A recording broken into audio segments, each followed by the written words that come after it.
years ago, many years ago, my boys were trying to convince me to let them set up their computers as Bitcoin miners. And I said no.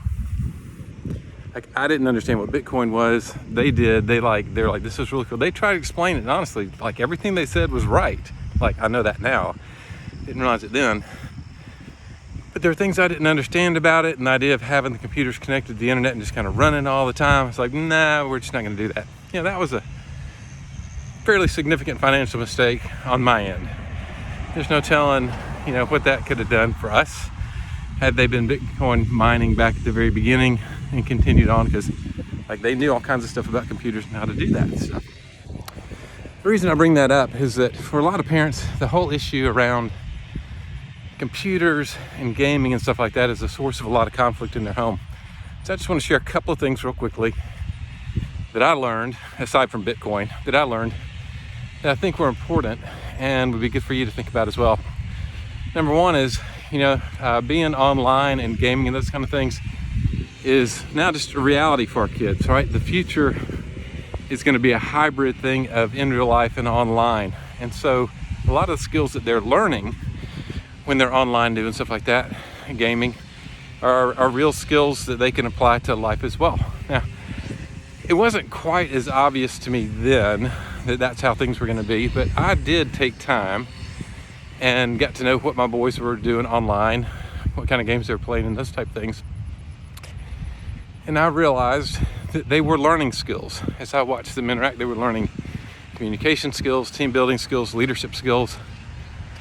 And they were really big into Minecraft. And as I talked to them and learned about the game and that kind of stuff, I also realized they were learning some pretty crazy business skills. Like at one point I was talking to them and they explained how they managed to corner the market on a particular item and how they had, I think illegally, according to game rules, had managed to turn their in-game money into real life money doing some stuff. Like, dang. So, you know, there were some real skills there. But the thing with that was that I took the time to understand what games they were playing and learn about those games. And I did that through two ways. Well, number one is I just talked to them. I said, tell me about the games you're playing, and I got interested, involved in them, that kind of stuff. But the other things, I did go online and did research on that.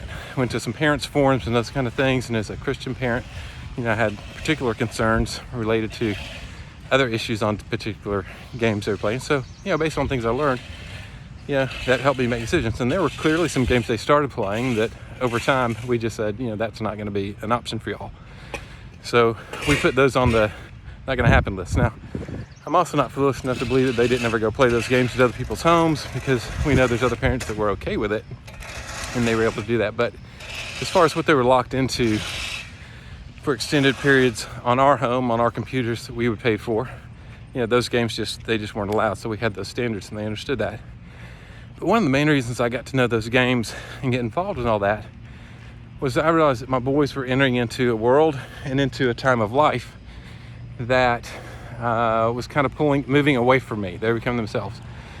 And that instead of this mindset of that I'm always inviting them into my life and on my events and on our family trips, that part of what I need to do is to learn how to get more involved in their life. And if their life was going to revolve around playing online video games, then it was my responsibility to learn about those games and have those conversations. Now, the boy's mom did not necessarily see things that same way, but it was really interesting the way it played out. We would be sitting at the dinner table, and I would be able to ask them a question.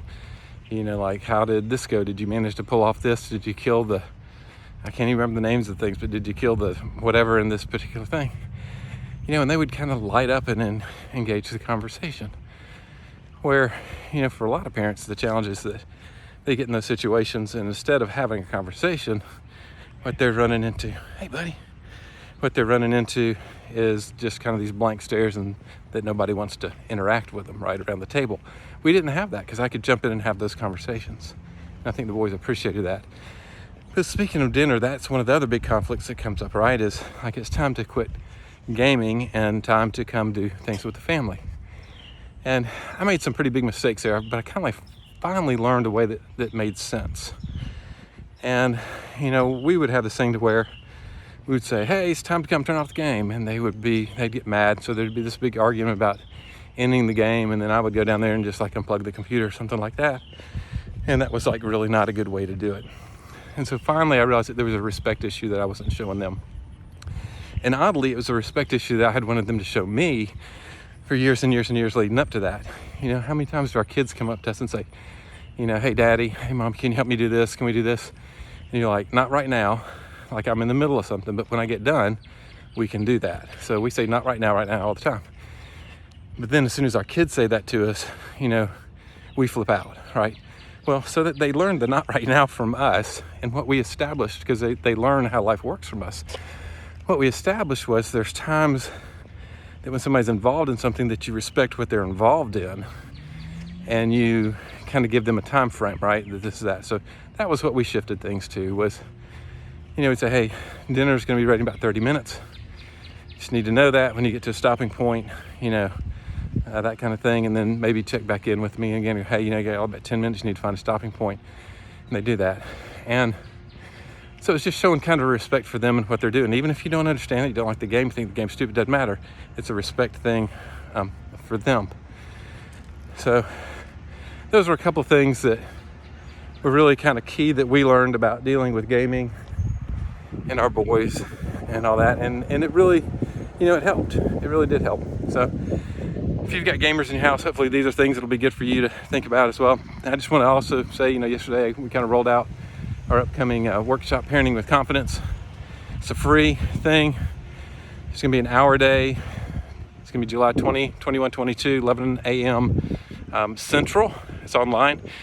You can go to parentingwithconfidence.live, and you can register. There'll be a link below this video as well. Just join me and some other parents as we're gonna go over some high level things about how to set goals and directions for your family, how to kind of understand positional authority and what you have and how you have it and those kind of things. And then also just talk about the different phases of parenting. It's good. It's really the stuff that most people ask me about if I'm doing any kind of parenting thing. These are the things that come up on a regular basis. People are like, man, that totally was a game changer for me. So I just want to encourage you, if you've got teens or if you're about to have teens, it's really good stuff. I do want to say this is not, if you're like in a highly conflicted situation with your kids to where, you know, it's just brutal and you need professional, this is not for that, right? This is not for the parents who are like in a really bad situation and worried about legal consequences with the decisions their kids are making. And this isn't that. This is just kind of like getting your head into the game as a parent of a teen. So I hope you can make that. I hope it's useful. If you know of anybody that might be useful, just ask you to send that information on to them and get them signed up as well. So hope you have a great day.